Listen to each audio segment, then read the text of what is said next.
இந்த போறப்பு தான் நல்லா ருசிச்சு சாப்பிட கிடைச்சது. ஹலோ பிரதர்ஸ் அண்ட் சிஸ்டர்ஸ், எல்லோரும் எப்படி இருக்கீங்க? இப்போ தான் முத நம்ம ஃப்ரம் கோவை சேனலை நீங்கள் பார்க்குறீங்களா? அப்போ மறந்துடாமல் சப்ஸ்கிரைப் பண்ணிக்கோங்க. பக்கத்தில் இருக்க பெல் ஐக்கானை கிளிக் பண்ணிடுங்க. கருவாட்டு குழம்புனாலே எல்லாருக்கும் ரொம்ப பிடிக்கும். அதுவும் கத்திரிக்காய் உருளைக்கிழங்கு போட்டு அரைச்சி வச்ச கருவாட்டு குழம்பு இன்றைக்கி செய்ய போகிறோம். நாம் செய்ய போகிற இந்த கருவாட்டு குழம்புக்கு நான் 200 கிராம் கருவாடு எடுத்திருக்கேன். இந்த கருவாட்டோட பேர் பார்த்திங்கன்னா ஊளி. நம்ம முதல்ல இந்த கருவாட்டை நல்லா சுத்தம் பண்ணி கழுவி எடுத்துக்கலாம். இந்த கருவாட்டுக்குள்ளே பார்த்திங்கன்னா நிறைய உப்பு மணலாக இருக்கும். அதனால் வெதுவெதுப்பான தண்ணியில் ஒரு 10 நிமிஷம் இந்த கருவாட்டை ஊற வைக்கலாம். 10 நிமிஷத்துக்கு அப்புறம் இந்த கருவாடு நல்லா ஊறி இருக்கும். உள்ளே இருக்க அழுக்கு உப்பெல்லாம் வந்துடும். திரும்ப 4-5 தடவை நல்ல தண்ணியில் இந்த கருவாட்டை சுத்தமாக கழுவி எடுத்துக்கோங்க. அடுத்ததாக அரைக்கிறதுக்கு தேவையான மல்லி ஜீரகத்தெல்லாம் வறுத்தரலாம். ஒரு கடாயை அடுப்பில் வச்சுட்டு 2 டேபிள் ஸ்பூன் மல்லி சேர்த்துக்கலாம். 1/2 டேபிள் ஸ்பூன் ஜீரகம் சேர்த்துக்கலாம்.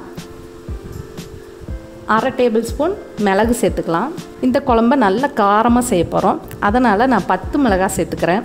காரம் அதிகமாக வேணான்னு நினைக்கிறவங்க கொஞ்சம் மிளகாய் குறைச்சி போட்டுக்கோங்க. இந்த மல்லி ஜீரகம்லாம் நல்லா மணம் வர அளவுக்கு அடுப்பை சிம்மில் வச்சுட்டு நல்லா வறுத்துருங்க. இப்போ இந்த மல்லி ஜீரகம் மிளகெல்லாம் நல்லா மணம் வந்துடுச்சு. இதை மாற்றி வச்சிடலாம். இது ஆறணுன்னு மிக்சி ஜாரில் மாற்றி பொடி பண்ணிக்கலாம். அடுத்ததாக அதே கடாயில் 100 கிராம் சின்ன வெங்காயத்தை 1 டேபிள் ஸ்பூன் எண்ணெய் ஊற்றி கொஞ்சமாக கருவேப்பிலை சேர்த்துட்டு வெங்காயத்தையும் நல்லா பொன்னிறமாக வதக்கலாம். இப்போ வெங்காயம் நல்லா வதங்கிடுச்சு. அடுத்ததாக 1/4 டீஸ்பூன் மஞ்சத்தூள் சேர்த்துக்கலாம். இந்த குழம்புக்கு நான் 1 கப்பு தேங்காய் துருவி வச்சுருக்கேன். அடுப்பை ஆஃப் பண்ணிவிட்டு இந்த தேங்காயை போட்டு ஒரு பிரட்டிக்கலாம். எப்போவுமே நீங்கள் வறுத்து அரைச்சி குழம்பு வைக்க போகிறீங்கன்னா முதல்ல மல்லி ஜீரகத்தை மிக்சி ஜாரில் போட்டு நல்லா பொடி பண்ணி எடுத்துக்குங்க. அப்புறமா தேங்காய் வெங்காயத்தை போட்டு அதுக்கப்புறம் தேங்காய் வெங்காயத்தை சேர்த்து நீங்கள் அரைச்சிங்கன்னா நீங்கள் அரைக்கிற மசாலா நல்லா நைஸாக இருக்கும். நம்ம வறுத்து வச்சுருக்க மிளகாய் மல்லியெல்லாம் ஆறிடுச்சு. அதை மிக்சி ஜாரில் மாற்றி இது மாதிரி பொடி பண்ணி எடுத்துக்கலாம்.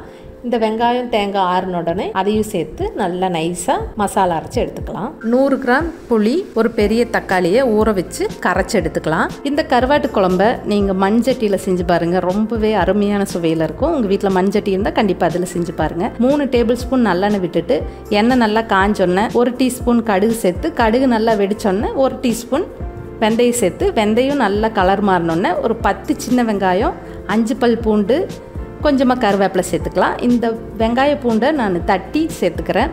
இதே மாதிரி நீங்களும் செஞ்சு பாருங்கள். தட்டி சேர்த்து பாருங்கள். நல்ல மணமாக இருக்கும் அந்த குழம்பு. இப்போ வெங்காயம் நல்லா வதங்கிடுச்சு. நான் இந்த குழம்புக்கு 4 கத்திரிக்காய், ஒரு பெரிய சைஸ் உருளைக்கிழங்கு கட் பண்ணி வச்சுருக்கேன். அதையும் சேர்த்துக்கலாம். கத்திரிக்காய் உருளைக்கிழங்கை எண்ணெயில் நல்லா வதக்கிடுங்க. கொஞ்சமாக உப்பு சேர்த்து ஒரு வதக்கிட்டு ஒரு மூடி போட்டு இந்த கத்திரிக்காய் உருளைக்கிழங்கு லைட்டாக கலர் மாறுற வரைக்கும் வதக்கிடலாம். இப்போ பாருங்கள், கத்திரிக்காய் உருளைக்கிழங்கு நல்லா கலர் மாறிடுச்சு.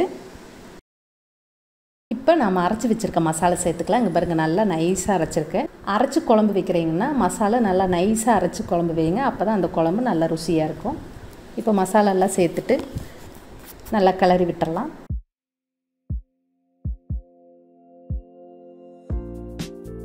புளியும் தக்காளியும் கரைச்சி வச்சுருக்கேன். அதையும் இதோட சேர்த்துக்கலாம்.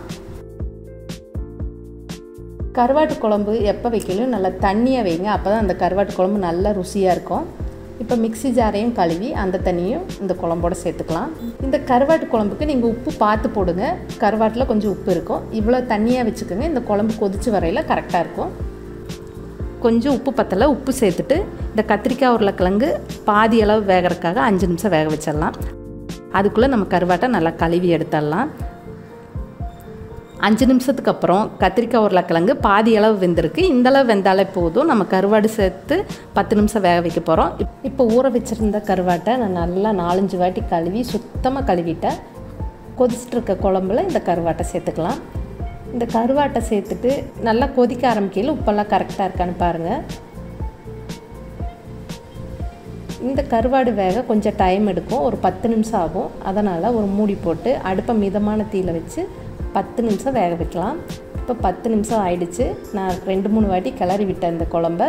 இப்போ பாருங்கள், கருவாடு கத்திரிக்காய் உருளைக்கிழங்கெல்லாம் நல்லா வெந்திருக்கு. இப்போ கொஞ்சமாக கருவேப்பிலை போட்டு இந்த கருவாட்டு குழம்பு மனம் அவ்வளோ சூப்பராக இருக்குது. இவ்வளோ தண்ணியாக வச்சு சாப்பிட்டா தான் இந்த கருவாட்டு குழம்பு நல்ல டேஸ்ட்டாக இருக்கும். நீங்கள் இன்றைக்கி இந்த கருவாட்டு குழம்பை வச்சுட்டு நீங்கள் நாளைக்கு ஒயிட் ரைஸ் வச்சு சூடான சாப்பாட்டில் பிசைஞ்சு சாப்பிட இன்னுமே ரொம்ப டேஸ்ட்டாக இருக்கும். இந்தளவு தண்ணியாக வச்சுக்கோங்க, அப்போ தான் நல்லாயிருக்கும் கருவாட்டு குழம்பு. திக்காக வைக்கிறத விட தண்ணியாக கருவாட்டு குழம்பு வச்சு சாப்பிட்டு பாருங்கள், அதோட டேஸ்ட்டு வித்தியாசமாக இருக்கும், சூப்பராக இருக்கும். அவ்வளோதாங்க, அரைச்சி வச்ச கருவாட்டு குழம்பு அருமையாக ரெடி ஆகிடுச்சு. கண்டிப்பாக உங்கள் வீட்டில் இதை நீங்கள் செஞ்சு பாருங்கள். இந்த ரெசிபி உங்களுக்கு பிடிச்சிருந்தா கண்டிப்பாக உங்கள் வீட்டில் ட்ரை பண்ணுங்கள். ரொம்ப பிடிச்சிருந்தா உங்கள் ஃப்ரெண்ட்ஸ்க்கெல்லாம் ஷேர் பண்ணுங்கள். திரும்ப நிறைய ரெசிபி வீடியோ வேணும்னா மறக்காமல் நம்ம ஃப்ரம் கோவை சேனலுக்கு சப்ஸ்கிரைப் பண்ணுங்கள். திரும்ப ஒரு நல்ல ரெசிபி வீடியோவில் நான் உங்களை சந்திக்கிறேன். அது வரைக்கும் thank you, bye bye, take care.